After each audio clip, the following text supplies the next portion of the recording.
Welcome back to The New Health, and with us again today is Dr. Cheng Ruan from the Texas Center for Lifestyle Medicine. Welcome back, Dr. Ruan. Thank you so much. We're having fun.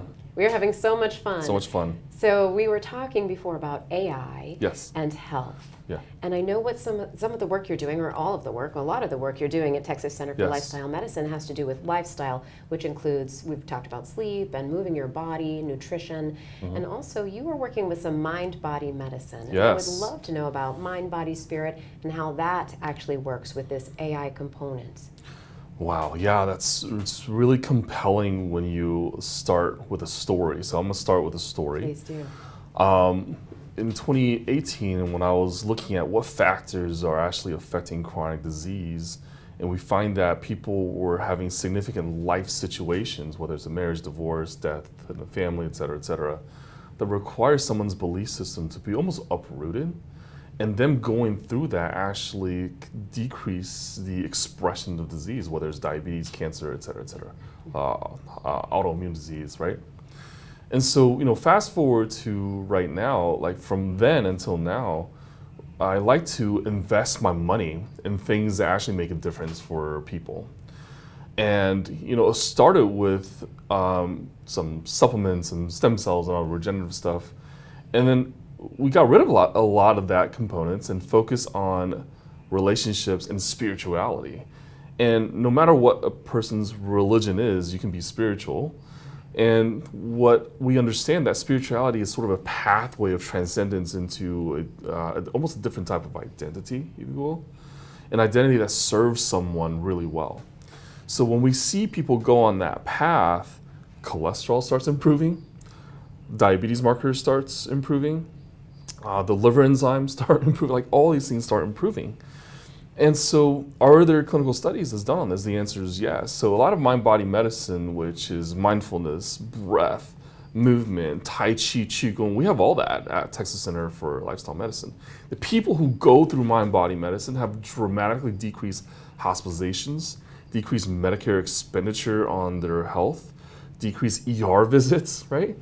And so it's really compelling. It's really compelling because this is really the answer. The answer of chronic disease is to teach how to let humans be more human. And that is the key here for longevity, and that's the really key here for the impact of healthcare. Now, back in the day, we didn't really have AI and all these tools and stuff back in the day, but we had ML, which is machine learning.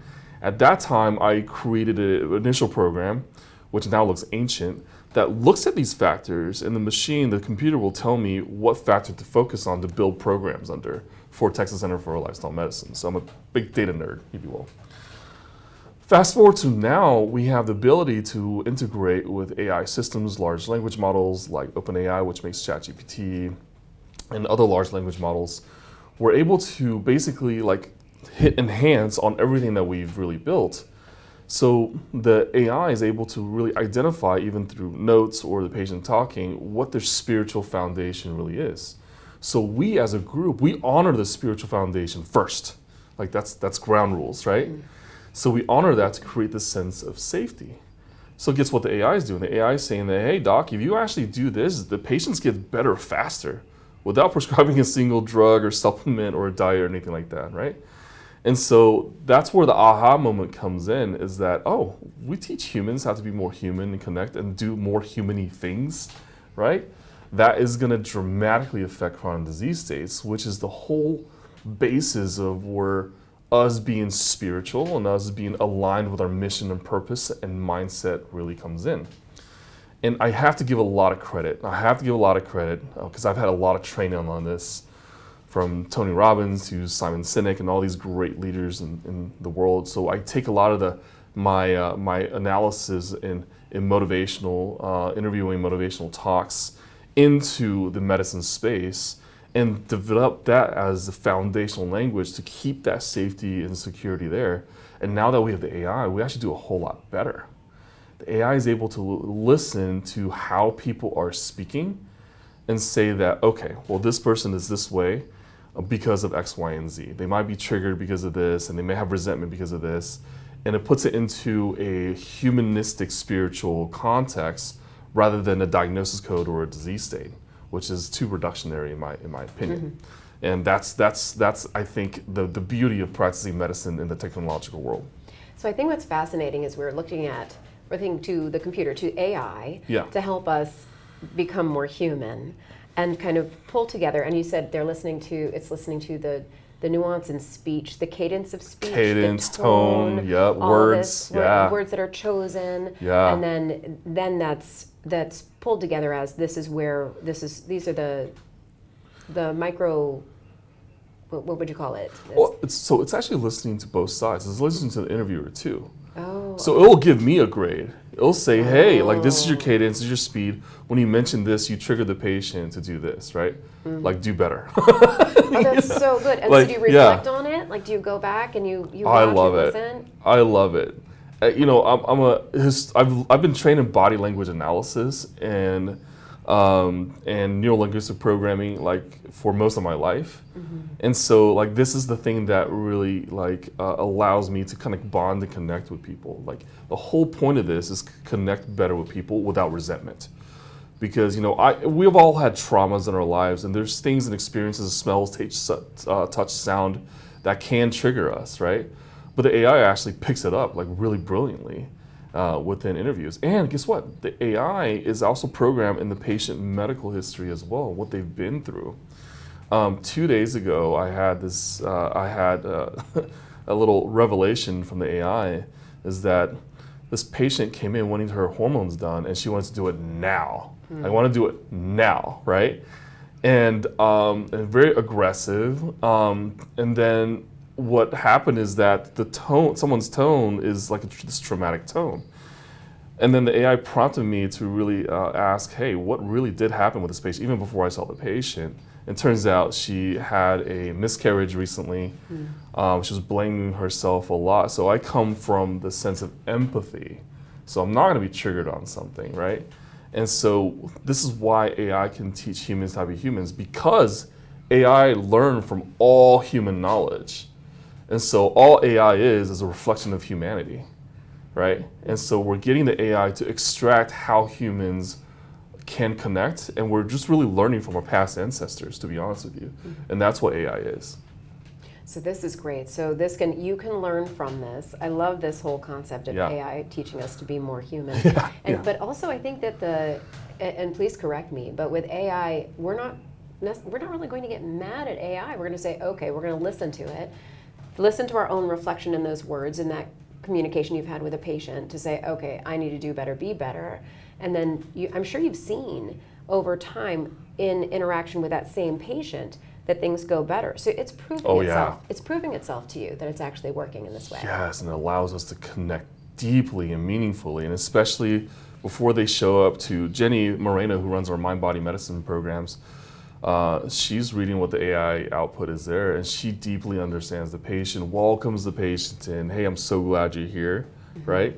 It's easy to teach compassion when you're grounded or learned about the knowledge of what people are going through, because suffering is the same for all humans.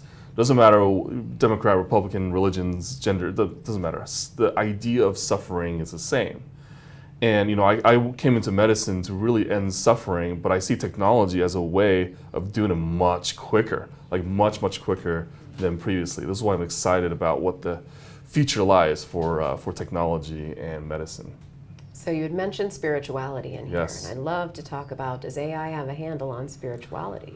So I just gave this talk at a council called the Sacred Health Council, which is a mixture of physicians and spiritual leaders and shamans and stuff like that. And we made the council, so we kind of wanted to decide where humans are actually going.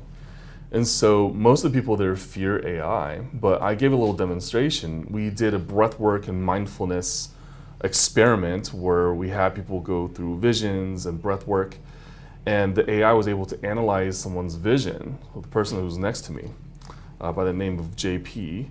And JP basically told us like what he saw as a vision, and it connected this to other great leaders who have similar visions in ancient history, right? Wow. It connected to what this vision can possibly mean in all of human knowledge, right? Mm-hmm. And all of a sudden you see patterns in visioning that are right here. So it's not just some random vision that JP had. There's a lot going on there.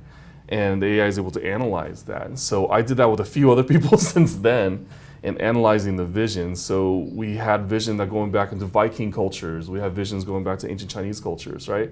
So allows me to explore like ancestral inheritance of ideas, right? But the AI is there for pattern recognition. It's for learning for pattern recognition. I want to learn from my own patterns. It makes me much more deeply and spiritual. And the other thing is I'm a retreat host. So I take doctors and business leaders on retreats, Costa Rica and everywhere like that. So this last one was the very first retreat where the AI was a participant, right? And the AI was able to understand what people were going through, the sharing circles and stuff like that, and have brilliant insights as to what's going on, reflecting it back on ancient human civilization. It's got to be validating to have that, to say, oh, what I'm thinking is not a new, it's not a new thought. There's nothing wrong with me. There's nothing abnormal. This is a pattern and thought process that's been happening over time. Yeah, and once again, AI is not like some random thing. It's a reflection of humanity. And we have to treat it as a reflection of humanity because the AI pretty much is trained on all human data sets, right? And so the AI is the mirror. We're like, reflect back to me, right? But the AI is also a time capsule, like historically what's been going on, right? And I think it's a lot of fun when you think about it in that regards. That's incredible. Thank you so much, Dr. Ruan, for being with us again today. Will you please let everyone know a little bit about what you're working on and how they can find you? We continue to work on AI integration at Texas Center for Lifestyle Medicine. So you can find me at texascenterforlifestylemedicine.org is the medical practice. You can search my name, Cheng Ruan, MD, on LinkedIn and Instagram and YouTube as well. For the healthcare professionals who are interested in AI, my nonprofit, the Physician Transformation Institute, we make continuing education sequences for doctors, nurse practitioners, dentists to go through to learn about technology, also spirituality and stuff like that as well at physiciantransformationinstitute.com. Thank you so much, Dr. Ruan. Thank you. Thank you again for joining us this week for The New Health. We'll see you next week. This has been a Now Media Networks feature presentation. All rights reserved.